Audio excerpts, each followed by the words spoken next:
美國同中國喺度爭奪定制化雲端 CPU AI 基礎設施嘅地緣政治。Aloha， 我叫鐘浩 Chung Ho Alex Yu， 係夏威夷一位數據科學同人工智能嘅教授。喺今次嘅簡報入邊，我會講下美國同中國嘅定制化雲端運算中央處理器 CPU 方面嘅競爭。為咗應付人工智能對前所未有嘅效能、效率同可擴展性嘅需求，全球最大嘅雲端服務供應商已經唔再單靠現成嘅處理器。超大規模雲端公司發現，雖然 X86 通用晶片好多功能，但對於現代數據中心入邊專門化工作負載同龐大數據流嚟講，佢哋嘅優化程度唔夠。所以好似 Amazon Web Services、AWS、Google Cloud 同 Microsoft Azure 呢啲公司就大膽咗自己設計晶片。呢啲專門設計嘅處理器令佢哋可以針對自己獨特嘅工作負載，精細調校運算、記憶體同埋輸入輸出子系統，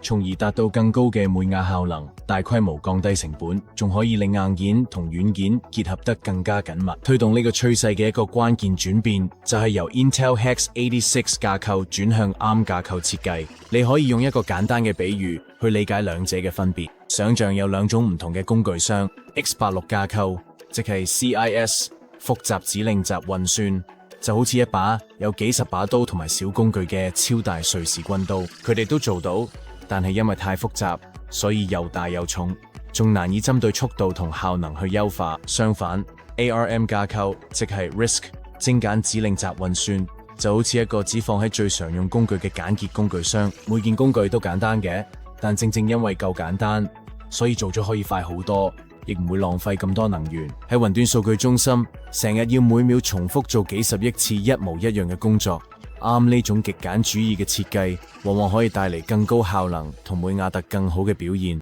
呢個就解釋到點解大型雲端服務供應商會咁積極採用 ARM 嚟做佢嘅自家 CPU 嘅基礎。AWS 嘅 Graviton 系列就係呢啲自家 CPU 入邊最成熟嘅代表。Graviton 晶片係基於 ARM Neoverse 架構，由 AWS 旗下嘅 Annapurna Labs 設計，依家已經去到第4代，為大量 EC2 運算能力。Google 就推出咗 Axion， 佢係第一款自家設計，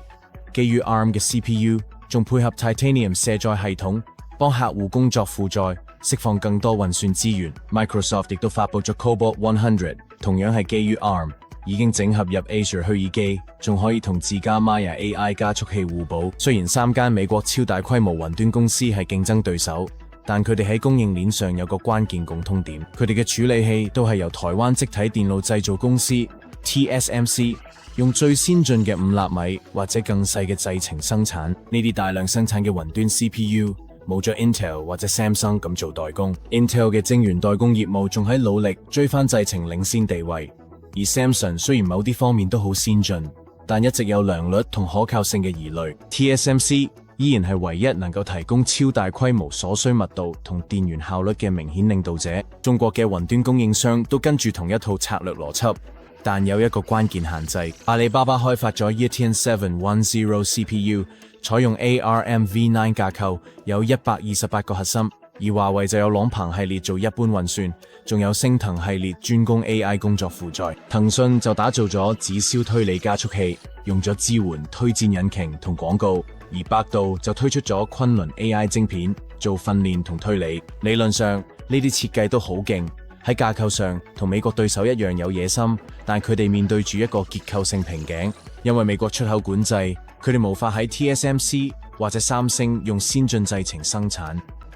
相反，中國公司要靠中芯國際 SMIC， 即係中國最大嘅晶圓代工廠，而家只可以用舊式光刻技術做到7納米級別嘅生產，咁樣令佢哋起碼落後最先進技術2代，性能差距係真實存在嘅。AWS Graviton 3用 TSMC 5納米製程打造，計算效能比之前提升最多 30%， 記憶體頻寬高 50%， 同時用電仲少咗。Google 同 Microsoft 都對佢哋嘅 Axion 同 Cobalt 晶片有類似嘅講法，強調比 X86 替代品有更高嘅能源效益同吞吐量。相反，華為佢嘅鵬 CPU 同升騰加速器，因為只可以用7納米或者更大嘅製程，運作時耗電更高，電晶體密度又低啲。呢啲限制佢可以提供嘅核心數量、快取同互聯頻寬嘅規模。喺 AI 推理方面，效率同延遲最重要。呢啲劣勢就更加明顯，迫使中國供應商要好大程度依賴軟件優化，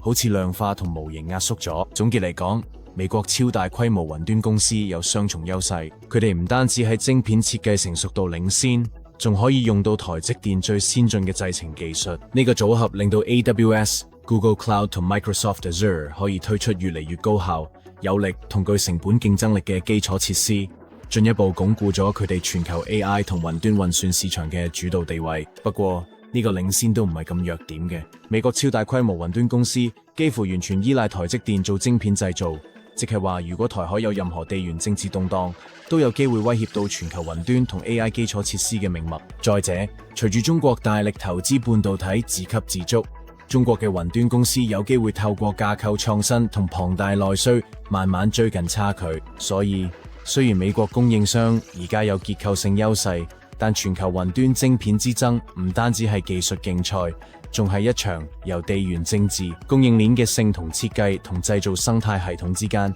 不斷變化嘅平衡所塑造嘅比拼。咁你又點睇呢？我好想聽下你嘅睇法，請喺私處發表你嘅評論。如果你發現此演示文稿有用，請點讚、分享同埋訂閱。多謝觀看，多謝。